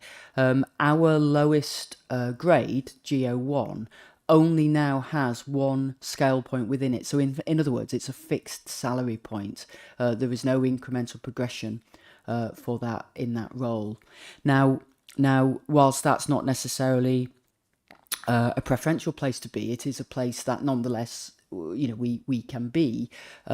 However, if the national employer chooses to use the method of taking the bottom scale point away again in its attempt to stay ahead of the national living wage, then that actually will result in us needing to do quite a substantial pay review, because it will then mean that effectively there is no grade GO1 anymore, which means the GO1 would need to be paid a GO2, but then of course our job evaluation scheme reflects that a GO2 and a GO3 and a GO4 etc.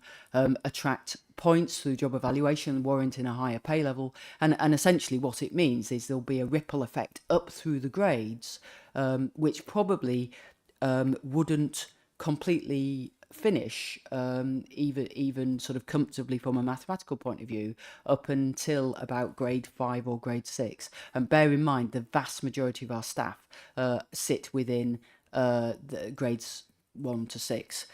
But even if you didn't ripple the effect further, it's worth also remembering that actually what's happened again over the last few years is that all of our scale points have been significantly compressed.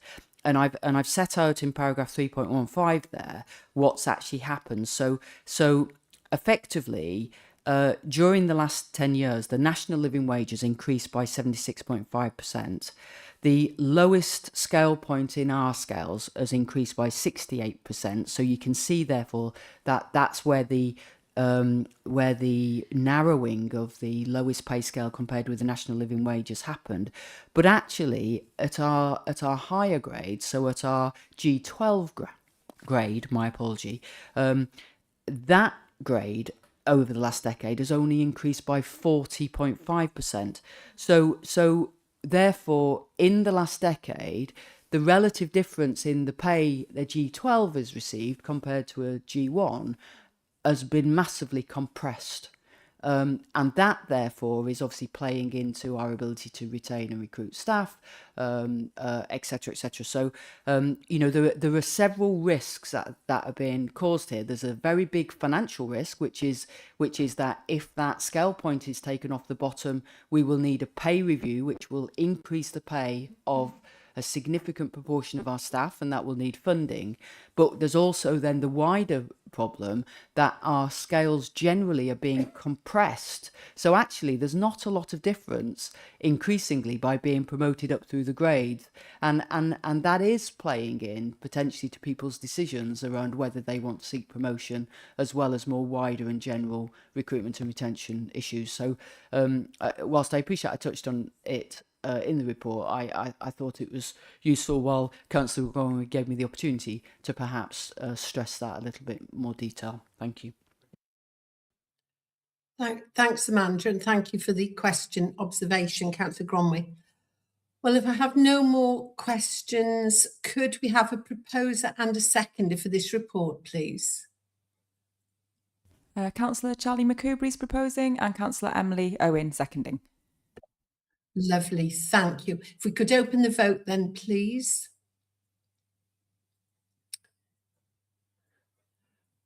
Okay. As a yes, everyone's voted, and close the vote, please. Thank you, and that is carried, members. Thank you very much indeed. We now move on to the revised capital programme 26-27, the Q1 monitoring report, and this you can find on pages 104 to 123. And again, it's Councillor Chris and Amanda that's going to take this. Thank you. Yeah, thank you again, Chair. This report updates the committee on the Q1 financial activity on our total capital programme as we progress through 26-27. We have already, or you have already debated this morning approval of a carry forward of 58.282 million from 25-26, with the revisions in front of us due to a range of external grant monies for specific schemes totalling 15.899 million and various other scheme adjustments. We now come to revise 26-27 capital programme of 1,000,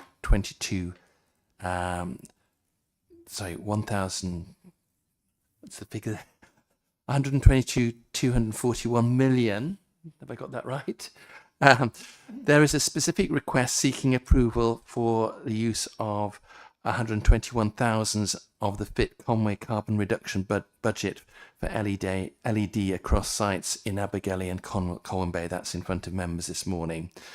Generally, we know that many of the capital schemes are complex in nature and are delivered over a period of more than 1 year.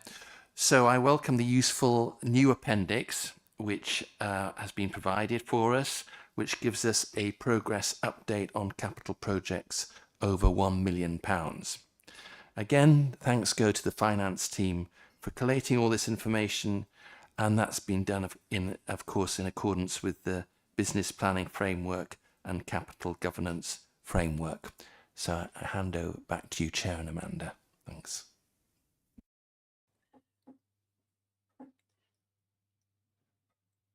Thanks, Councillor Chris. Amanda? Thank you very much, Chair.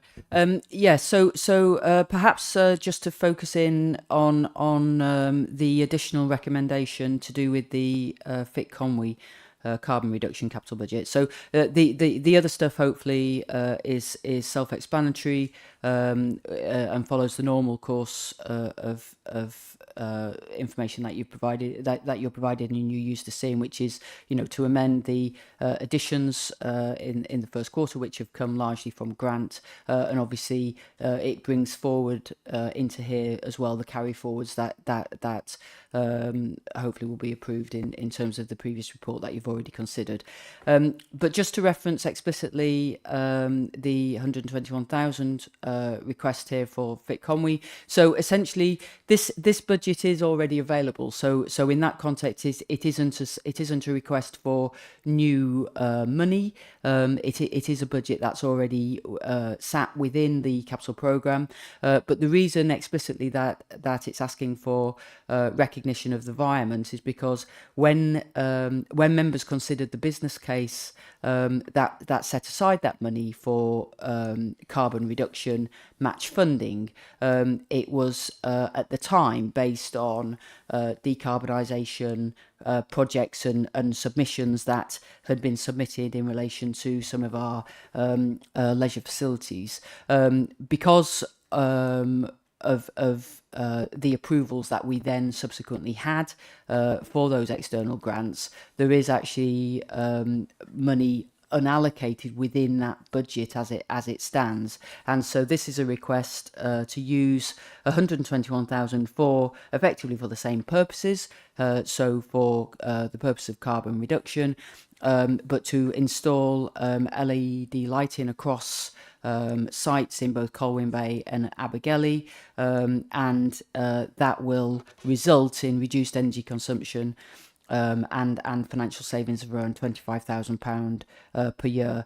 The scheme as a whole will be costing around £300,000, but we've had a Sports Wales grant offer for the remaining funding, but it needs that match to be able to take that forward. So as I say, it's just for transparency really and clarification that members are happy to via from within that existing budget to fund that for a scheme that essentially is for the same overall purpose that the budget was awarded in the first instance.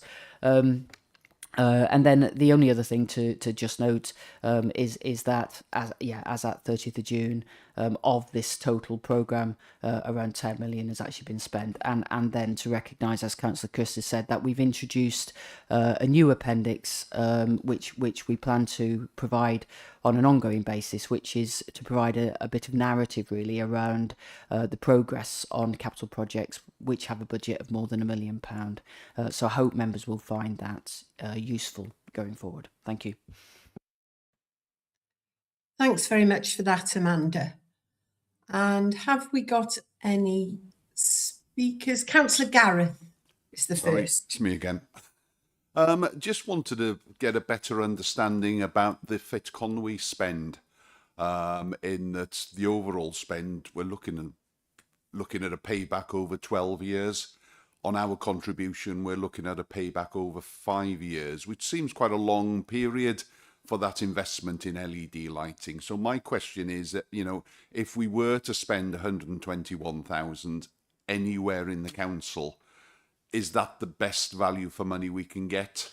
Or are we spending it because it's on the carbon reduction? Because really we should be looking at, where do we get the best return for the investment? And I know it's relatively small in the overall picture of things, but, it's a question worth asking as far as I was concerned. Thank you. I guess I take your point. Is 5 years a good enough payback period or not?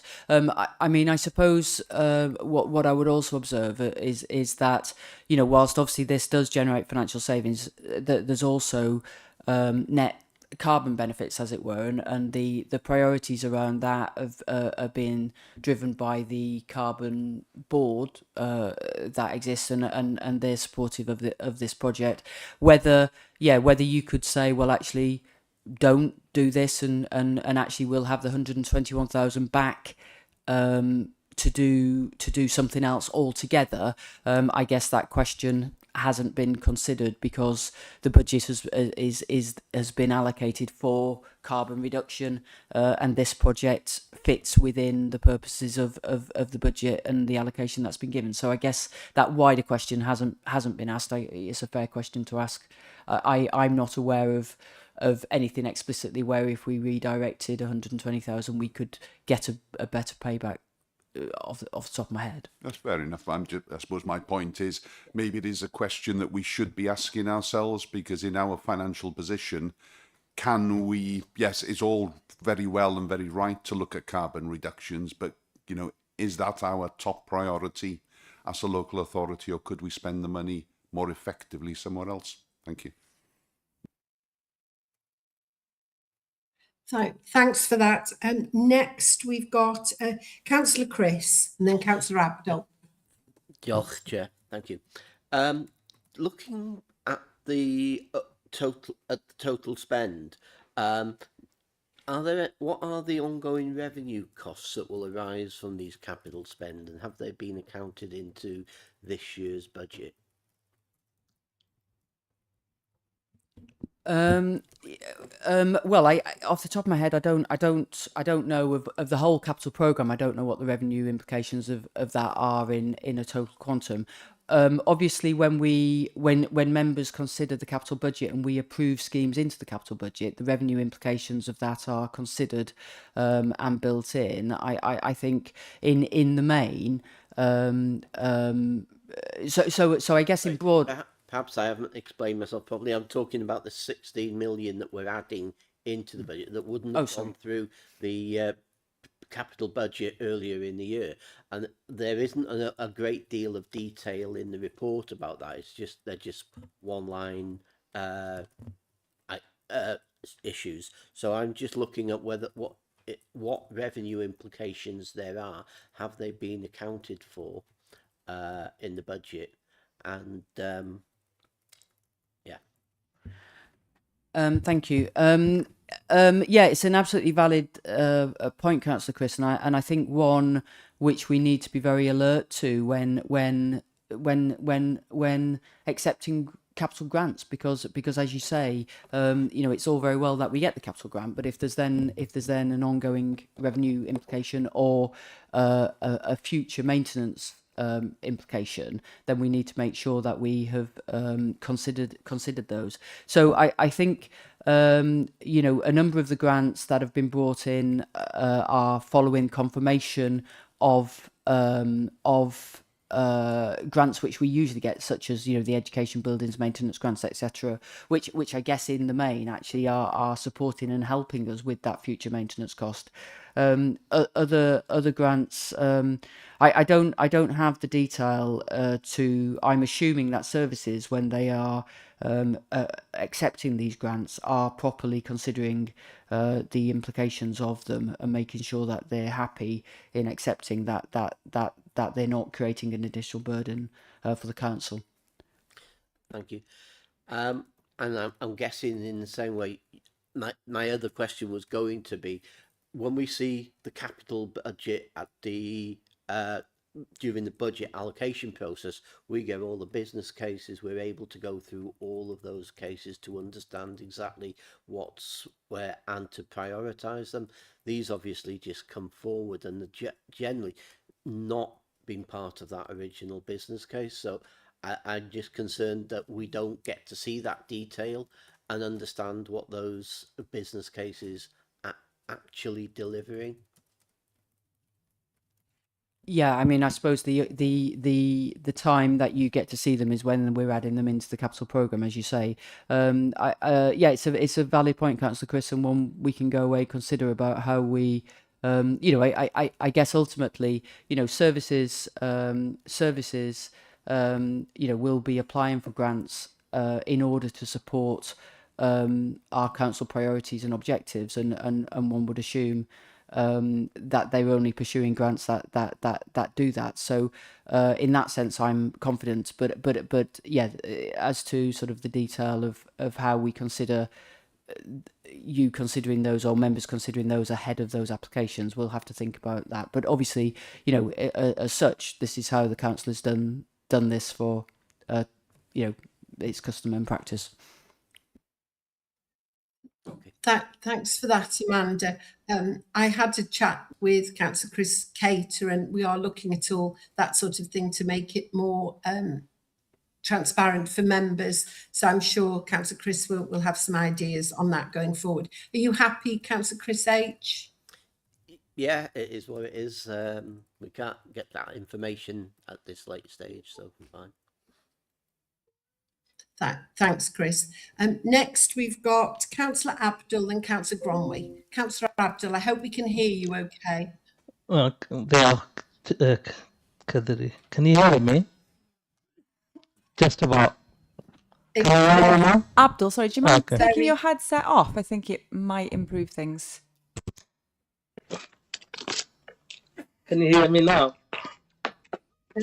Hello? It's still very, very crackly, Abdul. Try your best. Okay. Thank you. Firstly, I might have to declare interest because I am a member of the Fit Conway, but I'm sure others are too. But regarding the question that was raised by one of my colleagues, I think it's more than carbon reduction. We're getting funding for it, and it's 75% funding, and it's also spent to save. So we'd be saving like 25,000 a year, which is a lot of savings. And therefore, I think it's more than just carbon reduction, which is really important as well. Therefore, I just want to propose that we accept the recommendation from 2.1 to 2.24. So my proposal is that we accept this recommendation, Chair. I hope you heard me. Thank you very much, Councillor Abdul. Excellent. Well, I've got Councillor Gromway next, and then I'll go for a seconder for your proposal. Councillor Gromway. Yeah, I'm fully in support of the recommendation. Just one observation, though, is I think it's laudable that we go for LED lighting wherever we can and to reduce our carbon reduction. And the only thing I would observe that we put in these lightings, and then for whatever reason we decide to leave them on day and night. Like this room today is fully lit with lighting when there's ample daylight outside there. I've noted it in my own business where we have a riding school and a riding stables. Because I installed LED lighting, the girls there tend to leave lighting all day when there's no real need for it. I think we do need to manage, having put in LED lights and things, that we actually manage them accordingly, that we don't just use electric just for the sake of using it, because it's a lower form of energy. Thank you, Councillor Cromway. Next, we've got Councillor Charlie. Yeah, Jill, Chair. Raised some very valid points there, Chris, but I think it's important to note that 15.9 million of this is grant funding. I think our officers are to be congratulated for consistently looking for and being successful in achieving grant funding that we can spend within the authority. But as you say, it'd be nice to have a little more detail about some of that.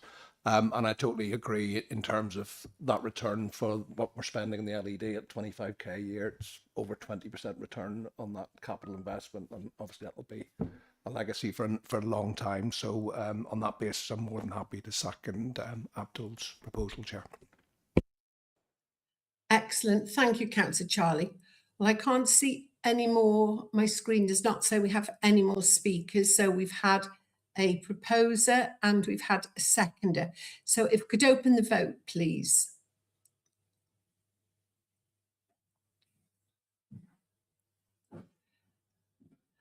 And that's everyone voted. If we could close the vote, please. Thank you, members, and that was carried. So thank you to all concerned.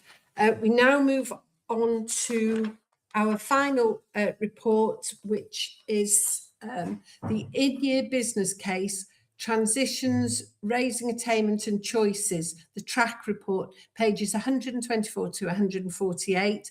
And Councillor Chris is again going to introduce, and Amanda is going to deliver the report to us. So thank you, everyone. Thank you, Chair. My final report this morning. Or was it this afternoon yet? Anyway, so yeah, I'm going to use the track for the shorthand for the Transitions, Raising Attainment and Choices programme name. This report puts forward an in-year business case to fund the continuation of this valuable track team for the rest of 26-27.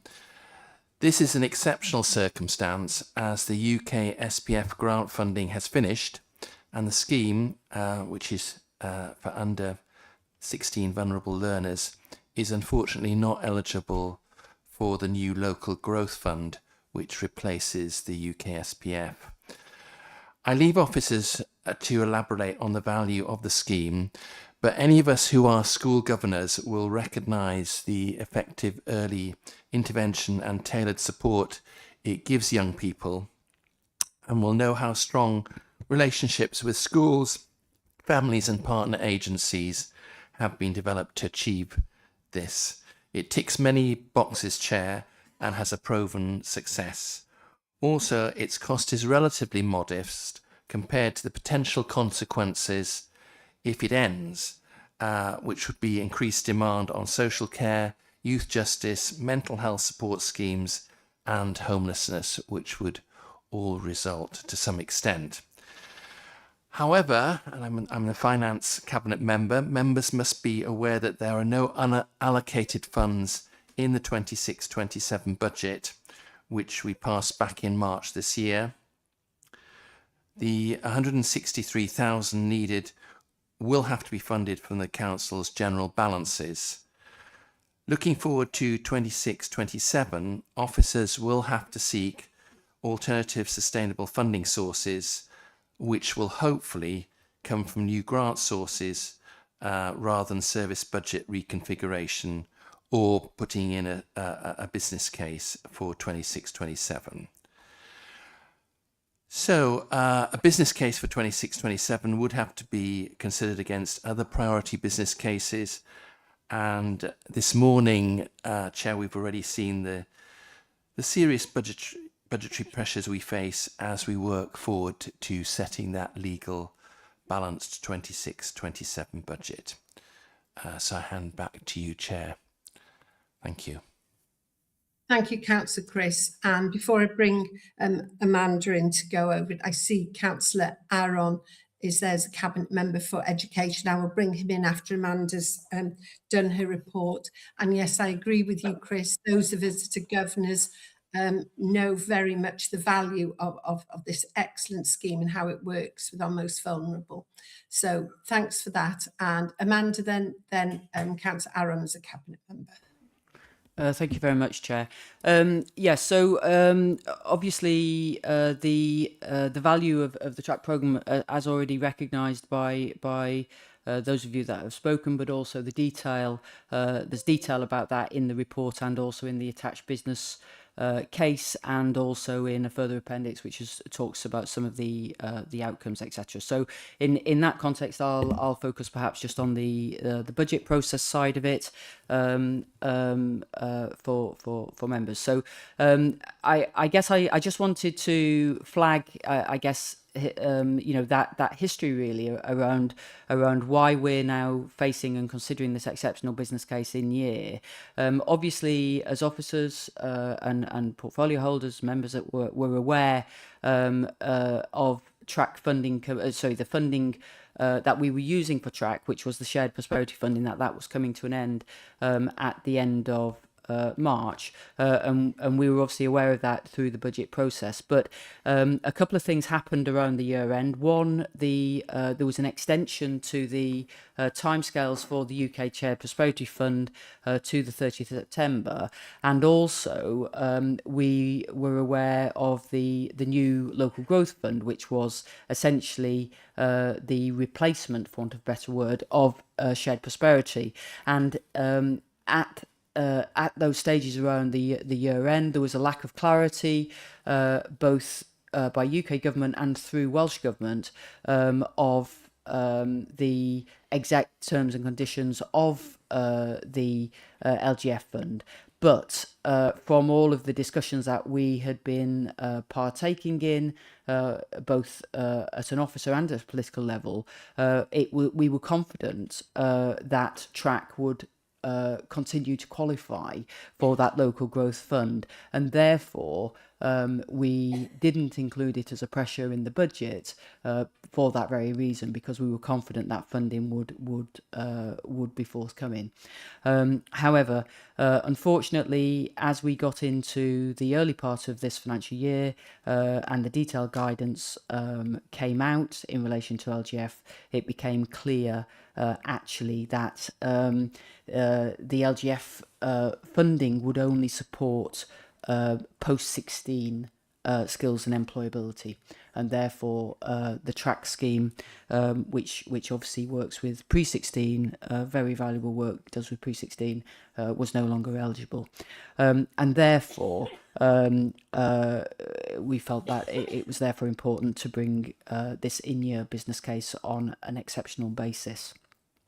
But given that it is on an exceptional basis, in order to sort of, as it were, as best fit in as we can with our existing processes, that's why the proposal is to only consider for the minute the 26-27 implication of the 163,000 as a one-off exceptional thing in year, and then to the extent that there is demand or request for further funding from 27-28, if alternative external funding or external proposals can't be identified, then it can come back and fit back within our normal business planning framework for 27-28 onwards.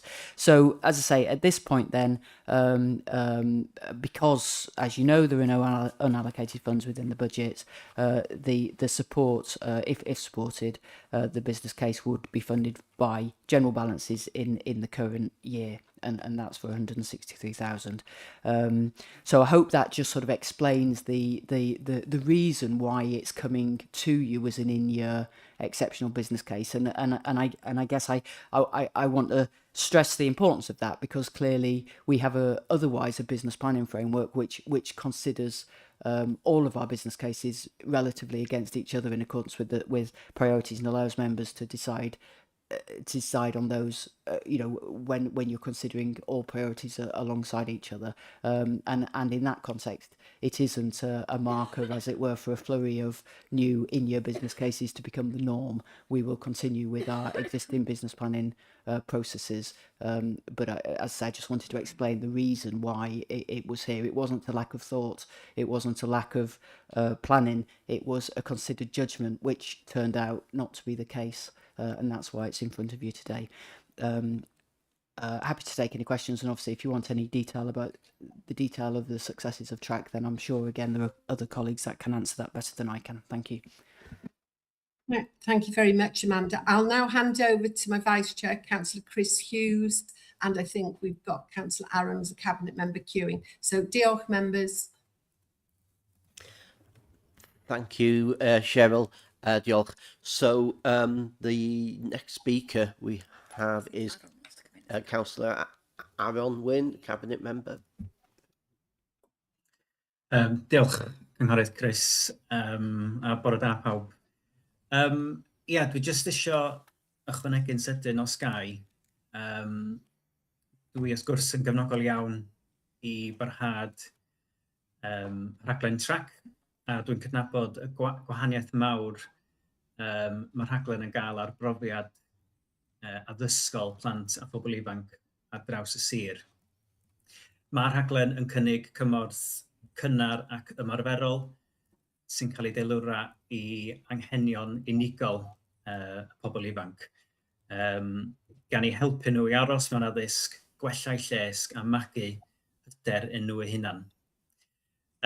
Mae gwaith trac yn medru mynd i'r afel ar rhwystra cyn iddynt gweithygu, a hefyd yn gallu lleihau y peryg bod plant yn ymddieithrio oddi wrth addysg. A mae trac hefyd yn chwarae rhan bwysig wrth helpu pobl ifanc symud yn llwyddiannus i addysg bellach, i hyfforddiant neu i'r byd gwaith, fel sydd yn berthnasol iddyn nhw fel unigolion. Dwi'n meddwl mai un o'r cryfderon y rhaglen trac ydy'r perthnasoedd cadarn sydd wedi cael ei greu yn barod rhwng ysgolion a teuluoedd a'r effaith wirioneddol mae o'n gael heddiw ar bobl ifanc. Dwi'n siomedig fel chi, dwi'n siŵr yn yr ystafell, dwi'n siomedig bod cronfa twf lleol ddim yn galluogi ni i ddefnyddio'r arian yna i ariannu trac oherwydd ei ffocws ar post-16 bod trac wedi profi ei gwerth. So, mi fyddai cefnogi'r cais yma heddiw, dwi'n meddwl, yn rhoi chydig bach mwy amser i addysg, ddod o hyd i ffyrdd cynaladwy i wneud yn siŵr bod ni'n medru parhau efo'r rhaglen yma i'r dyfodol. Dyna ni gynnau. Diolch Cadeirydd. Thank you, Councillor Aaron. Our next speaker is Councillor Nia Owen. Diolch yn fawr iawn, Cadeirydd. Dych chi'n glywed i? Yes, we can. Okay. Dwi mond isio ategu be mae Cynghorydd Aaron wedi ddeud yn barod.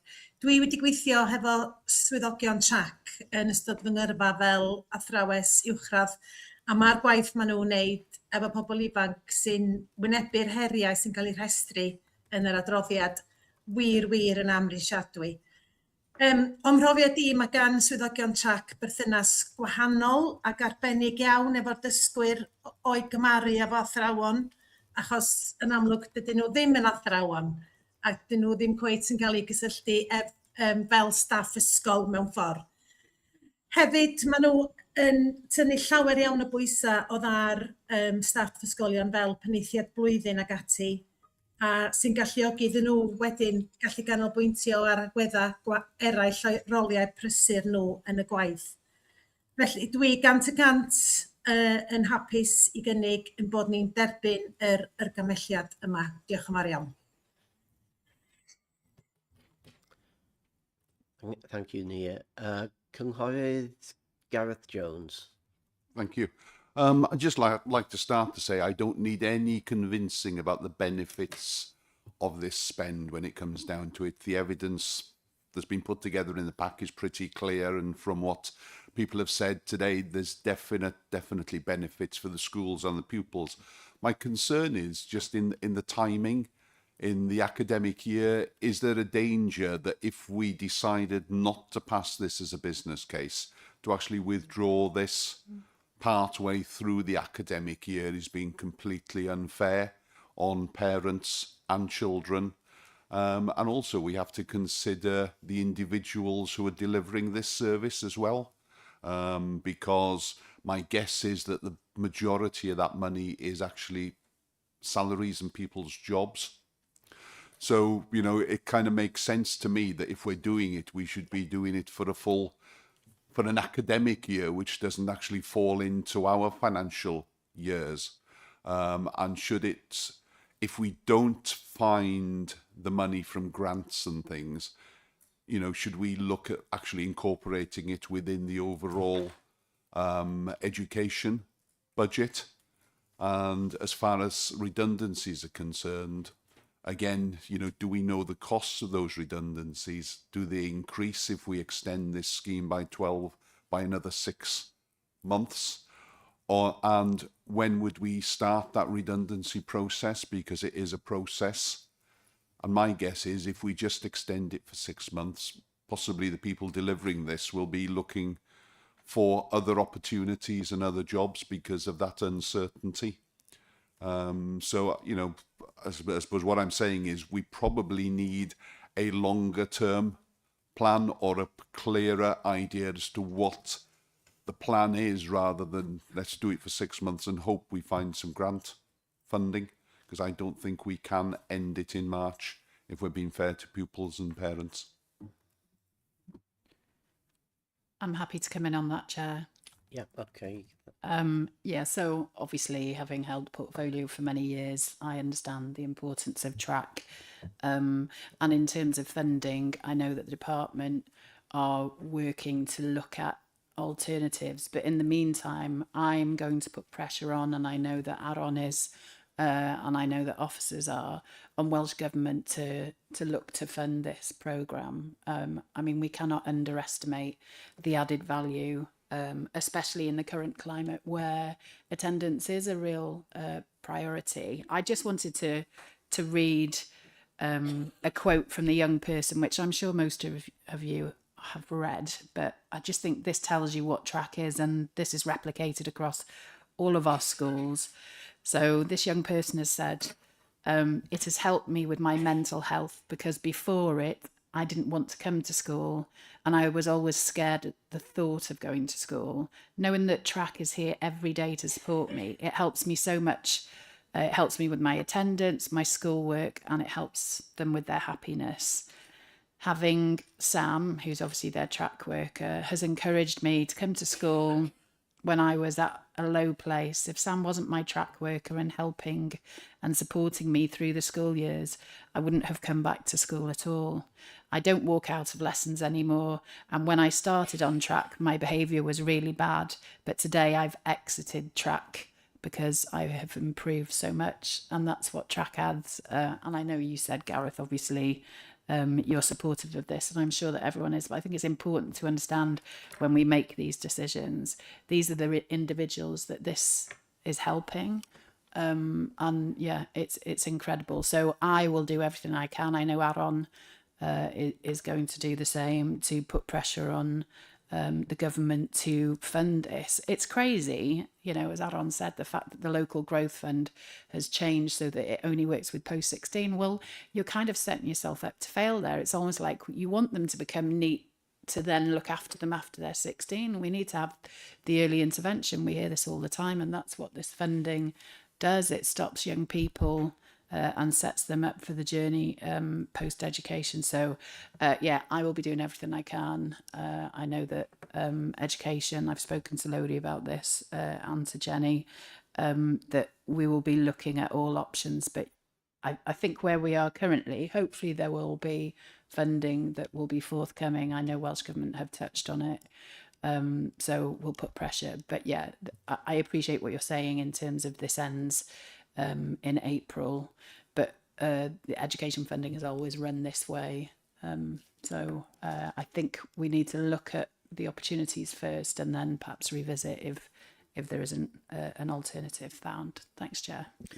Yeah, thank you for that explanation, Julie. I think the point I was making is that if we vote, and I'll be voting for this, if we vote for this, if we don't find the funding, we're almost under an obligation that we need to fund it next year, at least until the end of the academic year, to be fair to the children and the parents. Thank you.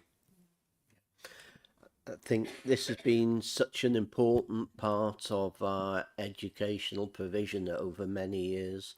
I remember many years ago I chaired the education committee when we were introducing this, and you know, you can see the benefits of it. It's continued for many years, and I hope it continues for many more years. Do we have any more speakers? Nope. I need a seconder for the recommendations which were moved by Councillor Nia. Sorry. Councillor Cathy. Thank you. Right. So if there's no more questions, we will... Can I just ask a question to the monitoring officer? Number of young people have benefited coming to the riding school on this track scheme. Do I need to declare an interest? I don't actually own the riding school. I just have the facility on my land, and do I need to declare an interest? And apologies, Chair. Could you just explain to me again? We have a riding school based on the farm, run by a volunteer group, and a number of young people have been to my facility to with the track scheme and benefited. So do I need to declare an interest, seeing it is happening on my farm? I think we can. Is that just a small part, I presume, of a much wider scheme? I think we can note that as a personal interest, Councillor Gronwy. Okay, thank you. Thank you, Gronwy. Right, we'll move to the vote then.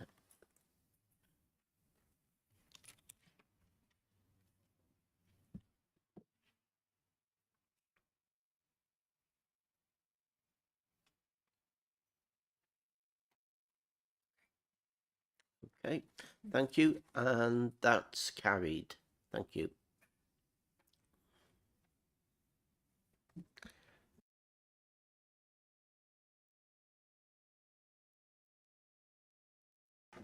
Yep, and that's the end of the meeting. So thank you, everybody, and I hope those of you that are going on holiday over the next few weeks have a great time. Thank you. Bye-bye.